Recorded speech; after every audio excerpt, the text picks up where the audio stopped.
One person who has always stood on business and never backed down from the Rollin 60s or their boss Big U is none other than Blacc Sam. From defending his brother against Big U. Big U knocked Nipsey out. Blacc Sam comes out, fires 3-4 shots in the air. He's fresh out the penitentiary. Police sitting right across the street, they see it. They come in, they arrest everybody. To putting a Crip in his place and letting him know what's up. Demonstrate for Hussle. This is what I'm telling you. Don't come over here trying to do. Then guess what? Don't do something and come back. Don't get cracking and come back. That's what I said, bro. Blacc Sam has never been afraid to stand his ground. Let's dive in. Blacc Sam was always tight with his brother Nipsey Hussle and had his back no matter what. But unfortunately, on the day Nipsey was killed, Blacc Sam wasn't there to protect him.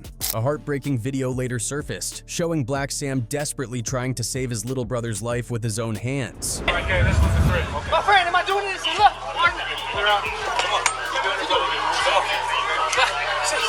We all know Eric Holder was convicted for Nipsey's murder, but the streets, and especially Blacc Sam, know that the hit came from someone higher up. One thing Blacc Sam said that really stood out was how there were big politics involved with certain people. But there was a lot of big politics getting into it with certain people. He even mentioned how Nipsey had brought DJ Khaled to the hood, which turned into a major issue. Nipsey had linked up with DJ Khaled and John Legend for the song Higher and planned to shoot the music video in the 60s. But as the story goes, as soon as Big U heard about it, things took a turn. Allegedly, he sent a gang of Rollin 60s members to press Nipsey about it, but Nipsey, being who he was, stood his ground. Hussle had DJ Khaled in the hood, and Hussle frontline that, and you know, we felt like certain people didn't like that. Blacc Sam didn't mention Big U by name, but everybody knew exactly who he was talking about. Big U always had a problem with artists coming into the hood without checking in, and Nipsey wasn't trying to play that game. Everybody know Big U and Nipsey had an argument, homie. Everybody know Big U was shaking Nipsey Hussle down, making him pay protection fee, sorta. Nipsey Hussle got smart and said, I don't want to pay you $20,000 a month no more. And Nipsey Hussle come up dead. He lost his protection, and the hood killed him. We all know this, homie. Nipsey always had a bigger vision. He wanted to unite the community, bring Bloods and Crips together, and work towards something bigger than gang politics. That's why he worked with YG, an active Blood, to show that unity was possible. But that went against Big U's vision, and it made Nipsey a target. What about like YG and Mustard? And my homies, man. Shout out to YG and Mustard. We clicked up in LA. We got a movement. YG can come to our hood. He's a Blood. He's from Peru. He can come to the 60s. I can go over there. I've been over there with my jewelry on it. My being myself, and they, you know, they respect it. They love it. I was unheard of. You couldn't do that. You know, so it's different right now. Blacc Sam has always been the type to stand firm against Big U, especially when it came to defending his brother. One major example was when Nipsey dropped You Don't Got a Clue, a track that many believe was a direct diss at Big U, especially in the first few lines. I built this on my own and everybody know it's true. Still act like they supposed to have control of what I do. As soon as Big U heard the track, he and some of his people allegedly pulled up on Nipsey to confront him. But they didn't just want to check him, they wanted to discipline him.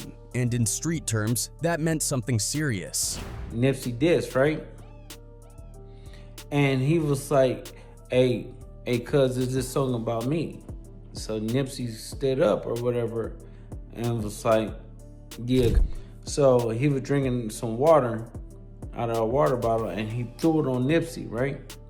He was like, we're gonna have to go get down or whatever. So he thought Nipsey was gonna back down. Nipsey stood up and they supposedly planned to take him away for a DP, disciplinary action, but before things could go any further, Blacc Sam stepped in. Blacc Sam stood his ground and told Big U straight up, Nipsey wasn't going anywhere with them. Blacc Sam said, cuz my brother ain't going nowhere. You was like, ain't from the hood or whatever like that. He was like, my brother ain't going nowhere. Then there was another incident where Big U confronted Nipsey, and it turned into a full-blown fight. According to sources, Big U actually got the upper hand and beat Nipsey down. But before things could go any further, Blacc Sam ran inside, grabbed a pistol, and fired a warning shot in the air to break things up. You knock Nipsey out, Blacc Sam comes out, fires 3-4 shots in the air. He's fresh out the penitentiary. Police sitting right across the street, they see it. They come in, they arrest everybody. And even after his brother was killed by the very same people, Blacc Sam hasn't changed his stance one bit. In fact, he seems even more fearless, standing on business and protecting Nipsey's legacy at all costs. A perfect example of this happened at the grand opening of Marathon Burger in Los Angeles, a restaurant Blacc Sam opened to honor Nipsey. That day, he got into a heated argument with West Blovedy Crip rock star 2800.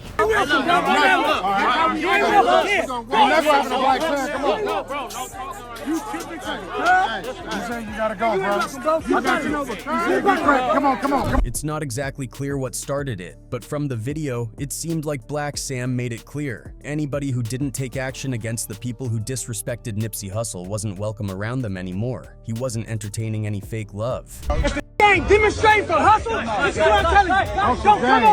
Don't come over here trying to then guess what? Go do something and come back. Go get cracking and come back.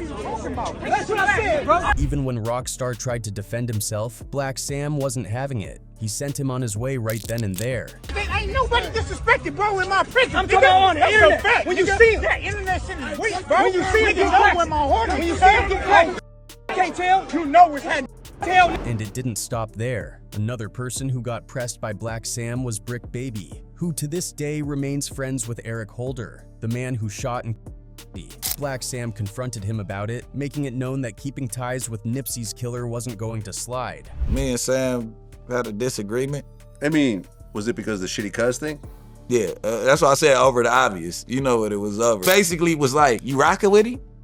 Like, rocking with him, I'm rocking with my brother. And we, you know, it really wasn't no words at first. It was all action. According to Brick Baby, even though he doesn't agree with what Eric Holder did, he still considers him a friend because Holder once saved his life. And it's like, I'm rocking with him. What you want me to say? Rocking with cuz, like, he saved my life before. I ain't rocking with him over that what he did. But in a wild twist of fate, Brick Baby himself is now in custody, alongside Big U. Blacc Sam standing on business against a group as dangerous as the Rollin 60s, especially after they were responsible for taking out his brother, was no small thing. But instead of backing down, he's only doubled down, continuing to protect Nipsey's name and pushing forward with the mission they both believed in. Now, to fully understand the kind of atrocities Big U and his crew have been involved in, and why they're currently behind bars, let's break it all down. One of the accusations against Big U is that he has been involved in multiple murders, sometimes over the most trivial reasons. One name that appears in the indictment is Rayshawn Williams, his own artist. Back in 2021, Big U started a record label called Unique Music and signed up-and-coming rappers from the West Coast. One of them was Rayshawn Williams, but somewhere along the line, things got messy. Mr. Henley engaged in a murder of a musician signed to his label in 2021 and dumped the victim's body. It's not exactly clear what sparked the tension between them, but what we do know is that Rayshawn ended up dropping a diss track aimed at Big U, and that may have cost him his life. They do say that part of the investigation involves the murder of another young rapper back in Las Vegas. In the song, Rayshawn called Big U a bro that made some money, basically downplaying his power, and then took it a step further by saying, "This song can get me killed for thinking ish funny." Even crazier, he rapped about getting shot in the face with a .38 revolver that would leave no trace.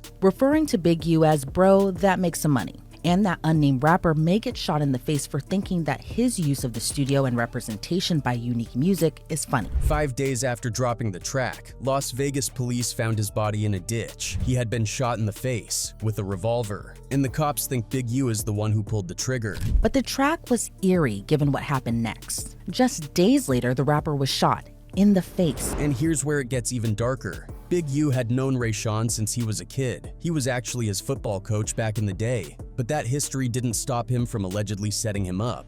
According to court documents, Big U's label, Unique Music, flew Rayshawn from California to Las Vegas in January 2021. They put him up in an Airbnb, and he was supposed to spend the week recording new music at the studio. But when Rayshawn missed one of the sessions, Big U and his right-hand man, Sylvester Robinson, drove out to Vegas to check on him. When they pulled up to the Airbnb, they asked Rayshawn why he didn't go to the studio, and he told them he didn't have a ride. The next day, Rayshawn, Big U, and Sylvester Robinson finally made it to the studio together. No one knows exactly what went down inside, But what we do know is that a few hours later, Rayshawn was dead. Surveillance footage caught him going back to the Airbnb at around 1 a.m. He was seen getting out of the car, grabbing his suitcase, and then hopping back in. He was supposed to stay in Vegas for another day, but Big U allegedly had other plans. According to investigators, Big U drove him out to the desert, shot him in the face, and then went right back to the studio like nothing happened.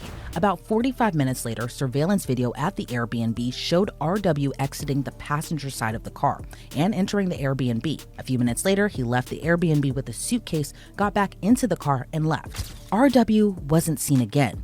He wasn't even supposed to leave Vegas until the next day, but he never returned to the Airbnb. Instead, his body was found on the side of the road near Interstate 15. A witness later told cops that Big U showed back up at the studio at around 3 a.m. looking drenched in either sweat or water. When they asked him what happened, he told them he had just come back from the gym. But just a few hours later, cops found Rayshawn's body dumped in a ditch, and Big U didn't stop there. According to the indictment, he tried to cover his tracks. He allegedly took recording equipment out of the studio after the murder and told someone to get rid of the surveillance footage from that night. Investigators also believe there was some kind of fight at the studio before Rayshawn got killed, which is why Big U wanted the video gone. Witnesses told detectives an associate of Big U removed the video recording equipment from the studio a few days after the homicide, including video that would have shown RW and Big U at the studio before he was murdered. After Rayshawn's death, Big U knew the heat was coming, so he allegedly had one of his homies drive his car and stay at his house. That way, if the cops pulled over the car or showed up at the crib, it would buy him some time to escape before they actually caught him. Nobody really knows the exact reason Big U allegedly killed Rayshawn, but this murder is what put him on the FBI's radar. Just a month after Rayshawn's death, the feds officially launched an investigation into Big U Enterprise. Everybody already knew Big U was one of the top dogs in the Rollin 60s Crips. He never hid his gang ties. He was always talking about how he came up robbing cars and earned his rep in the streets by putting hands on his enemies. Back in the 80s, Big U was deep in the drug game, but he claimed he gave it up after reading the autobiography Malcolm X. That's when he switched lanes and got into the rap industry. He started managing artists, and one of the first big names he worked with was Corrupt. But Big U never really left the streets. In 1991, he got caught up trying to steal a massive load of cocaine from an undercover cop, which landed him in prison for 13 years. While locked up, Big U was still on his gangster time. He admitted to stabbing multiple people in prison and even bragged about knocking a dude's eyeball out of its socket with a single punch. After serving his time, he came home in 2004 and rebranded himself as a community leader by starting a charity called Developing Options. On paper, Developing Options was supposed to help kids stay out of the streets and get involved in sports. But according to the feds, Big U was using the charity as a front to move dirty money. The city of LA even funded Developing Options through the Gang Reduction and Youth Development GRID program, giving Big U over $500,000 a year since 2015. That money was supposed to go toward at-risk youth, but instead Big U was allegedly pocketing a huge chunk of it. And it wasn't just government money. Even celebrities got caught up in the scam. According to the indictment, Draymond Green and Shaquille O'Neal both donated $20,000 each to Developing Options, thinking they were supporting a good cause. But instead of helping kids, Big U allegedly transferred the money straight into his personal account. Mr. Henley is accused of embezzling donations made by celebrities, professional athletes, and businesses to his charity, Developing Options. Some people got scammed out of money, others got hands put on them. One of the wildest stories in the indictment involves boxer Adrien Broner. Back in 2019, Broner allegedly set up a high-stakes dice game in LA, inviting a bunch of NBA players. The problem was that Broner and his crew were using trick dice and ended up finessing millions from the players. When Big U heard about it, he wasn't happy. Not because of the scam itself, but because Broner didn't check in with him first. So Big U sent his crew to rough up Adrien Broner. After that, Big U took the money Broner had stolen from the NBA players and gave it back to them. But of course, it wasn't just out of the kindness of his heart. He allegedly made each player pay him $100,000 in exchange for getting their money back. And according to an FBI informant, this wasn't just a one-time thing. A lot of NBA players and celebrities would check in with Big U to make sure they were safe at parties, games, or advertising shoots. Anyone who didn't check in risked getting pressed by Big U's crew. Big U even once said, "If I don't pick up the phone, that could mean death for somebody." The indictment also reveals that Big U was shaking down weed dispensaries, forcing them to pay him $25,000 a month just to operate without problems. One dispensary owner couldn't afford the payments anymore, so Big U sent his goons to rob the shop. Armed men stormed in, stole cash and a bunch of weed. Then later that same day, Big U called the shop owner to his house. When the owner showed up, Big U had all the stolen money and product laid out on the table and told him, "That's how you rob yourself." Then, just to add insult to injury, he made the guy pay him another $10,000 to avoid getting robbed again. But Big U wasn't done yet. He wanted to rob more dispensaries. He told the same shop owner to help him set up other weed stores, promising him a cut of the money. As proof of how serious he was, Big U even handed the guy back some of the money that had just been stolen from his own shop. And the craziest part is, Big U's crimes were being talked about in the open, right on the internet. His homie Luce Cannon went on No Jumper and detailed the weed dispensary robbery. Not realizing that the feds were watching closely, investigators quoted the interview in their indictment using Luce Cannon's own words against him. After the episode aired, Big U was pissed. He allegedly sent No Jumper a cease and desist letter, forcing them to take the episode down. But by then, it was too late. The damage was already done. At this point, Big U actually sent you a cease and desist.